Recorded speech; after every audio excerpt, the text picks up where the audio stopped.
기차를 운전하는 기관사가 아들에게 승객들의 안전을 위해 힘을 다해야 한다고 항상 입버릇처럼 말했습니다. 그러니까 아버지가 죽자 그의 아들이 운전을 이어서 하게 되었는데 갑자기 브레이크가 고장나서 어떻게 할 수 없는 지경에 이르렀습니다. 그때 옆에 있던 조수는 살기에 밖으로 뛰어내렸지만 그는 승객들을 모두 살리려고 엔진을 붙들고 죽었습니다. 아마 예수 그리스도께서 우리를 위한 헌신과 사랑과 은혜는 바로 그런 것 아니겠습니까? 오늘날 우리의 삶을 살다 보면 뜻한 대로 하는 일도 있지만 또 그렇지 못한 일이 많이 있습니다. 오늘 본문에는 이제 거의 이제 모세의 마지막 지경에 이르렀습니다. 여러분도 잘 아시다시피 모세는 참 오래 살면서 80살에 하나님을 만나고 결국 하나님의 부르심으로 인해서 이 히브리인들과 함께 출애굽해서 막 목전에 둔 가나안의 목전에 둔 그런 상황입니다. 거기 들어가고 싶었는데 하나님한테 기도도 하고 간구했죠. 한번 그 땅 밟게 해주세요. 근데 결국 그 꿈도 이제 못 이루고 결국 우리가 이제 다 아는 내용이지만 이제 그렇게 지나갑니다. 일찍이 이스라엘 백성들이 애국 땅에서 바로의 폭정과 압박과 또 신음 속에 있을 때 하나님이 그들을 지정하셨죠. 그리고 이제 출애굽 여정을 시작합니다. 그리고 이제 오늘 읽은 본문의 이제 앞절에 보면 앞장은 바산왕 옥을 정복하고 또 요단 강변 내 땅을 이제 분배하는 이제 그런 내용이 나옵니다. 그리고 이제 여호와께서 싸우실 여호수아에게 가나안 전쟁의 정복이 좀 확신을 주십니다. 일찍이 모세는 하나님의 뜻으로 자신을 이을 후계자를 양성합니다. 오늘날에도 자기 후계자를 정하는 거 굉장히 중요하죠. 어느 대통령은 후계자를 딱 정해놓지 않고 후계자 싸움에 대해서 충성 경쟁을 벌이다 결국 총 맞아 죽는 그런 사람도 있었고 후계자를 너무 일찍 정해놓고 해도 문제가 생길 수 있고 왕과 왕세자처럼요. 그러니까 영조와 사도세자처럼. 그런데 또 어떤 경우에는 후계자를 잘못 정해나가고 결국 이제 문제가 될 수도 있습니다. 그러니까 우리는 이제 그러한 모범을 어디서 봐야 됩니까? 그건 성경입니다.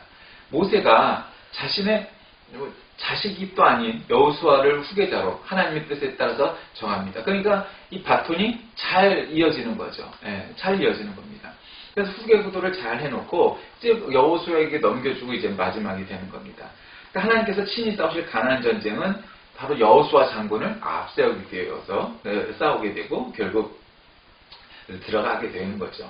자, 이때에 모세는 하나님한테 참 열렬하게 간구합니다. 하나님, 주께서는 주의 위대하신가 능력을 주의 종에게 보여주시기 시작하셨습니다. 하늘과 땅에 주께서 행하신 이 놀라운 일을 할 수 있는 신이 어디 있겠습니까? 여호와여, 내가 요단강을 건널 수 있게 하소서. 그래서 강 저편에 좋은 땅과 아름다운 산간지대와 레바논을 보게 하소서. 이렇게 오늘 본문에 기도하는 겁니다. 그렇게 탐험을 하는데 하나님께서는 이 비스가 산꼭대기 올라가 건너편 땅을 사방으로 바라보기만 하라고 하셨죠. 그곳을 들어가지 못한다고 하셨습니다. 참 모세 인간적인 적이죠. 여러분 어느 누구라도 지금 모세 입장이 되면 하나님 내가 그래도 이렇게 40년 동안 이스라엘 사람들을 이끌고 이민족을 이끌고 왔는데 그 땅 밟아보고 죽게 해주세요. 죽어도 좀 거기 가서 죽게 해주세요. 저라도 그렇게 기도하지 않았겠습니까? 그런데 하나님께서는 단칼에 그것을 거절하십니다. 하나님께서는 이 인간적인 모세의 요청을 거절합니다. 이처럼 제외를 당한다는 것은 참 얼마나 가슴 아픈 일이었겠습니까? 일생의 소망이 이루어지려는 순간에 지금 그 승리 현장에 자신은 있을 수 없다는 거죠. 그런데 모세는 역시 큰 인물입니다. 성경 전체에서 가장 위대한 인물을 꼽으라면 첫 손가락에 꼽히는 게 모세 아닙니까? 그런데 모세만큼이나 끓는 애국심을 갖고 이스라엘을 사랑하는 사람이 이스라엘 안에 없을 만큼 그는 대단했습니다. 민족의 염원이자 소망을 갖고 있었고 또 통치권을, 그러니까 한마디로 요즘으로 말하면 왕이나 대통령이죠. 그런데 그것도 하나님 앞에서 욕심부리지 않았습니다. 무슨 사울처럼 다윗처럼 내가 왕이니까 이끌고 가리라 이렇게 우격다짐을 한 게 아니고 순리를 쫓았던 거죠. 그게 모세의 위대성입니다. 모세쯤 되면은 내가 죽을 땐 죽더라도 가겠다. 나를 마차에 태우고 들어가라. 그럴 수도 있었지 않겠습니까? 왕이 뭔 짓을 못하겠어요. 근데 대개 왕들의 실수는 그런 폭정, 자기 중심주의 혹은 자기 지 맘대로 하면서 결국 문제가 생기는 거죠. 그런데 그럼에도 불구하고 모세는 하나님의 이 같은 뜻을 받아들이고 그분을 찬양합니다. 여기에 모세의 위담이 있는 겁니다. 여러분 아주 그 단순한 사람들은요 뭐 이런 거죠. 니체가 말하기를 철학자 니체가 신은 죽었다. 그러니까 그게 그건 신은 없는 거야. 없는 걸 갖고 우리 기독교인들이 웃기는 거야. 단순하게 해석합니다. 원래 그 실존주의 철학에서 또 니체가 말하는 신은 죽었다 하는 의미는 그런 건 아니에요. 지금 이 시간에 뭐 이걸 자세하게 얘기할 수는 없지만 그런 전례적으로 전통적으로 생각했던 그런 신의 개념이 죽었다는 뜻이 사실은 더 강하죠. 물론 그가 신앙적인 그 신심이 부족한 신앙 한마디로 믿음 없는 사람이었던 건 사실이지만 그러나 니체가 설파했던 그 신은 죽었다라는 그래서 사신신학이 나오죠. 그 개념들은 뭐냐면 결국 전통적인 개념의 신은 죽었다. 한마디 말하면 미신적인 신은 죽었다는 겁니다. 이를테면 물을 떠놓고 빌었더니 아니면 기도를 100일 기도를 드렸더니 아니면 이래 동안 금식 기도를 드렸더니 기도 제목이 들어졌다. 따위와 같은 것을 믿는 그런 전통적인 개념의 신이 죽었다는 거죠. 사신신학에서 얘기하는 거는 그게 기본입니다. 사신신학이 옳거나 복음적이다 이렇게 말할 수는 없지만 그러나 그 원개념은 그런 거거든요. 근데 지금 모세는 그것을 받아들인 겁니다. 하나님이 들어가지 말라졌다. 그러니까 거기에서 받아들인 거죠. 그걸 못 받아들이면서 결국 악수를 두는 게 사람의 모습이죠. 왕도 그렇고 대통령도 그렇고 평범한 사람들의 이르기까지 모든 사람들이 다 거기서 악수를 두는 거죠. 그 모세는 철저하게 거절당합니다.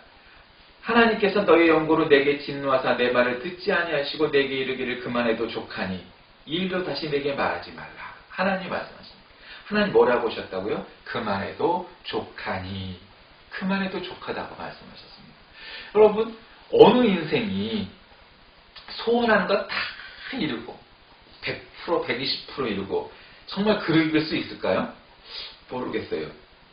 저는 그렇지 않은 것 같아요. 제 생각에는 자기가 이룬 거를 나는 족하다. 물론 그럴 수 있죠. 그러나 소원하는 걸 다 이룬 사람은 없을 거예요. 그런데 우리에게 중요한 건 누구죠? 우리 인생의 평가예요. 여러분 학생은 공부를 합니다. 근데 왜 공부를 하죠? 시험을 봐서 그 평가가 어떻게 나오느냐를 그게 평가예요.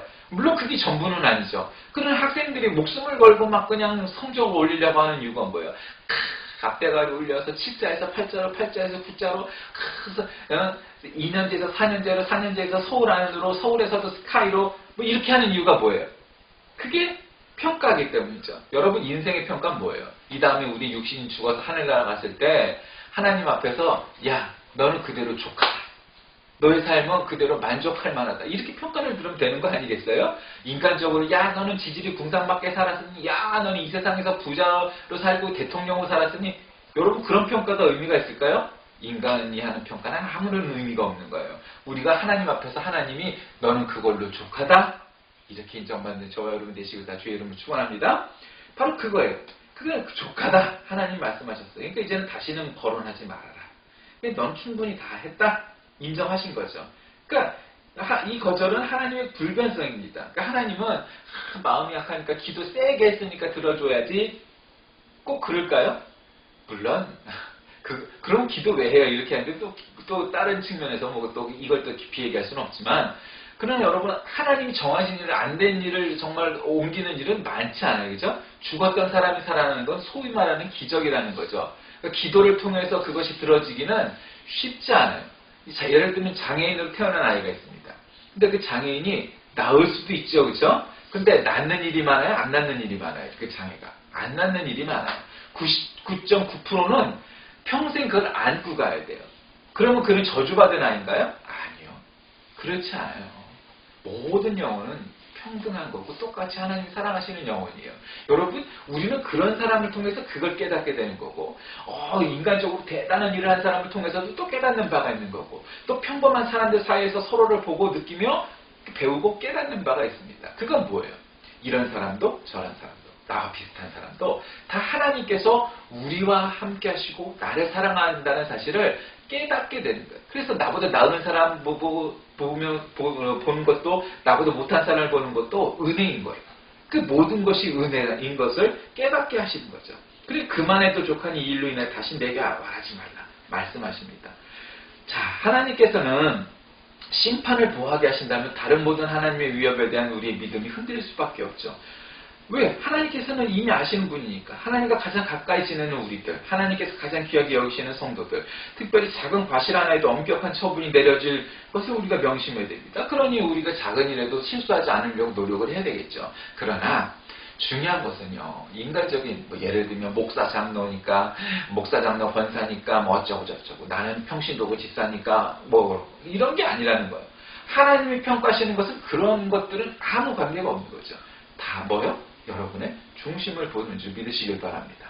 우리가 참 돈이 많은 부자니까, 우리가 큰 교회니까, 우리가 믿음이 크다 스스로 얘기하는 그런 거니까 이런 것과 관계가 없어요. 하나님이 보실 때 너는 족하다, 넌 잘했다, 착하고 충성된 종아, 이렇게 평가받는 게 중요한 것이지 인간적으로 봤을 때, 야, 저 사람 그냥 설교를 너무너무 잘하는 목사님이에요. 저 장로님은 정말 헌신 많이 하는 장로님이에요.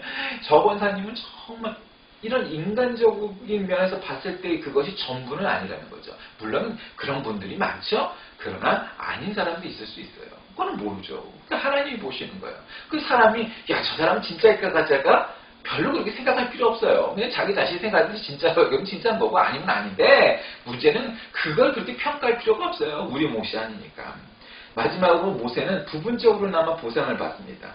너는 비스가 산꼭대기에 올라가서 동서남북을 잘 살펴보아라. 내가 멀리서 그 땅을 바라볼 수가 있을 것이다. 27절에 말씀하셨죠. 이러한 하나님의 배려로나마 모세는 만족해야 했습니다. 하나님께서는 이제 가나안 땅에 들어가서 많은 거민들과 싸워 그 땅을 정복해야 할 지도자를 새로 뽑아야 할 고민이 있는 모세의 범민을 덜어주십니다. 너는 여호수아에게 내 임무를 맡기고 그를 격려하여 굳세게 하여라. 그는 이 백성을 거느리고 요단강을 건너가서 내가 볼 땅을 정복하여 그들에게 나누어줄 차이다. 모세가 이루고자 했던 과업들은 이제 바톤 터치를 해서 여호수아가 이어받아서 들어가게 돼 있다는 겁니다. 여러분, 모든 사람들이 후계를 정할 때 꼭 실수를 하게 돼 있어요. 왕도 그랬죠. 요즘 굉장히 히트했던 영화 사도라는 영화에서도 그런 걸 보죠. 사실 영조도 너무 어떤 결벽증, 강박증 이런 게 있었던 것 같고, 사도도 그랬던 것 같아요. 그러니까 부자가 너무 똑같으니까 그런 슬픈 비극적인 일이 일어날 수밖에 없었던 것 같아요. 둘 다 너무 똑똑하고 예민했기 때문에. 근데 모세도 지금 이제 여호수아를 딱 하나님께서 정해주시면서 여호수아 장군에게 그걸 맡겨서 들어가게 하라! 여호수아를 내 후계로 삼아라! 그러니까 그냥 아멘 했던 거예요. 그러니까 순리를 좇으면 되는 거예요. 근데 순리를 안 좇고 하니까 자꾸 문제가 생기는 거죠. 우리가 흔히 실수하여 생각하는 것이 하나님을 섬기는 목적이나 하나님의 성역을 감당하는 것이 마치 하나님이 내게 능력 주시는 자 안에서 내가 모든 것을 할 수 있어. 그러니까 나한테 다 맡겨주세요. 내가 최고야. 나는 다 해. 결국 하나님의 영광을 드러내지 않고 자기의 출세나 영역을 위해서 한다면 그거는 하나님과는 아무 관계가 없는 거죠. 여러분이 하는 일도 마찬가지. 하나님, 나를 통해서 하나님 영광 받아주세요. 그런 마음과 믿음으로 살아간다면 여러분의 하나하나 잘하는 것들이 하나님께 영광이 되고 여러분은 그 영광을 돌리는 사람이 되지만, 그러나 거기에 그 마음 중심에 하나님이 계시지 아니하고 내가 있어서 하나님 영광 받아주세요. 겉으로는 그렇게 말하지만 결국 속내는 하나님 나 정말 똑똑하죠? 그러니까 하나님 날 더 크게 쓰셔야 된다니까요. 내가 부자가 되고요. 내가 권력자가 되게 해주세요. 그래야 하나님이 영광 받으세요. 이건 순서가 전혀 거꾸로 된 얘기예요. 그건 믿음과는 관계가 없어요. 그런 건 비전도 아니고요. 희망도 아니고 소망도 아니에요. 그런 건 욕망이나 야망이라고 얘기하는 것들이에요. 그거는 하나님과 친해질 수가 없는 꿈덩어리들인 거예요. 여러분, 순서가 바뀌면요 전혀 거꾸로 대하는 거예요. 여러분, 치환법이라는 게 있죠. 이쪽에서 저쪽으로 하는 돌리는 거예요. 여러분, 믿음이란 결국 뭔지 아세요? 그것은 치환입니다. 뭐예요? 내 중심이었던 생각이 하나님 중심으로 바뀌고 나의 영광을 였던 삶이 하나님의 영광을 위하여 사는 것, 그렇게 치환하는 거, 아니면 환원하는 거예요. 근원으로 돌아가는 거예요. 그것이 바로 성경이고 그것이 바로 믿음이고 그것이 바로 그리스도인의 삶입니다. 우리가 그렇게 인간적으로 생각해서 우리의 삶을 치환시키지 않고 변화시키지 않고 그렇게 그저 내 능력과 나의 중심적으로 살다 보면 그렇게 살 수 없게 되는 거예요. 여러분, 그 성경에 보면 그런 비유가 나오죠. 보물을 담은 질그릇 비유 말이에요. 우리는 그저 질그릇일 뿐이에요. 그 질그릇에 담겨있는 보화가 있다고 해서 그 보화는 오직 복음이고 오직 예수 그리스도만이 보화이신 것이지 우리는 그저 그 보화를 담은 질그릇에 불과해요. 그러니 그 질그릇에 할 일은 뭐예요? 그 보화를 담아둘 만큼 그저 깨끗하면 되는 거예요. 그건 질그릇은 비싼 그릇도 아니고요. 그냥 막 쓰는 그릇이에요. 다만 그 질그릇이 귀함은 그 질그릇에 담긴 보화로 인하여서 그 가치로 인하여서 그 질그릇이 귀함을 받는 것이지 어느 질그릇이든 이거나 저거나 좀 크거나 적거나 50보 100보고 다 싸구려 질그릇들일 뿐인 거예요. 여러분의 심중에는 여러분의 영혼에는 여러분에는 정말 예수 그리스도의 복음 그 보화 그 보물이 그 다이아몬드가 정말 여러분의 그릇에 담겨져 있습니까? 아닙니까? 우리 삶은 그걸로 평가되는 겁니다. 나중에 인간적으로 야, 저 사람은 출세했어. 저 사람은 아주 그냥 뭐 고석승진했어. 저 사람은 정말 난다긴다는 사람이야. 이런 걸로 평가되는 것이 아니고 우리 삶은 결국 하나님 앞에서 결국 야, 니는 참 장작종지만한 그릇인데도 그 귀한 다이아몬드와 같은 예수 그리스도의 복음을 잘 담고 이 생을 살아왔구나. 이럴 수도 있고 어떤 그릇은 야, 너는 어떻게 다라 같은 그렇게 큰 그릇인데 거기에 보물을 넣고 맨 흙덩어리만 싸가고 평생을 살아왔냐? 그럴지 모르기 때문이죠. 자, 말씀을 정리합니다. 요단 동편을 바라보면서 언덕에서 야, 저 팔레스틴을, 저 레바논을 이제 내가 들어가는구나. 근데 모세는 결국 못 들어가요. 인류 역사상 가장 위대한 인물로 꼽히는 모세인데 그걸 못 이루어요. 우리의 삶도 그럴 수 있어요. 그런데 모세는요, 하나님이 말씀하시고 특별히 자기의 삶을 대신해서 여호수아가 자신의 후계자가 된다는 것을 이렇게 말씀하셨을 때 그걸 아주 그냥 순종해서 받아들입니다. 때에 따라 우리는 그래야 될 때가 있어요. 오를 때가 있고 내려갈 때가 있는 거죠. 오늘 본문 오늘 기도에도 내려갈 때 보았네, 올라갈 때 보지 못한 그곳, 이런 시를 여러분과 함께 나누었었죠. 여러분 그 시의 의미가 뭐겠어요? 결국 사람이 살다 보면은 언덕을 올라갈 때도 있고 내려갈 때도 있어요. 근데 여러분 언덕 올라갈 때 제가 좀 그런 편이 등산할 때 오직 산꼭대기를 향하여 올라가야지. 오늘은 1시간, 오늘은 50분 막 이래가면서 좀 그런 편이에요. 그런데 여러분 그런 사람들의 취약이 뭔지 아세요? 그렇게 올라가면서 옆에 누가 올라가는지 옆에 어떤 꽃이 있는지 잘 못 봐요. 그런데 산을 잘 못하는 사람들 그런 사람들은요 올라갈 때도 이 사람 저 사람 보고 무슨 나무가 있는지 무슨 꽃이 있는지 잘 보더라고요. 그런데 내려올 때는 올라갈 때 보지 못한 그 꽃이 눈에 들어오더라고요. 그러니 이 시가, 이 고운의 시가 얼마나 정말 명시입니까? 짧기는 3줄밖에 안 되는 짧은 시인데도 우리의 인생을 너무 잘 표현한 것 같아요. 사랑하는 여러분, 우리의 삶이 정말로 살다 보면 모세도 이루지 못한 일이 세상에 많고 오르면서 보지 못한 것을 내려올 때 봐야 한다는 사실을 깨달으면서 여러분의 인생이 지금 올라갈 때 있건 내려갈 때 있건 올라갈 때도 있으면 내려갈 때도 있고 내려갈 때도 있으면 올라갈 때도 있어. 모세와 같은 인물도 이루지 못한 일이 있음을 깨닫고 날마다 오직 하나님만 바라보며 걸어가시는 저와 여러분 다 되시길 주의 이름으로 기도합니다. 하나님 아버지 감사합니다. 오늘 저희에게 모세의 참 안타까운 일을 당하게 하셨습니다. 정말 40년 동안 애써 히브리인들을 이끌고 갔지만 정작 그 목표를 들어가지 못하는 모세의 심정이 얼마나 아팠겠습니까? 그러나 하나님께서 정하신 후계자를 정해주시고 또 그를 통해서 이루실 것을 했을 때 그는 순순히 받아들였습니다.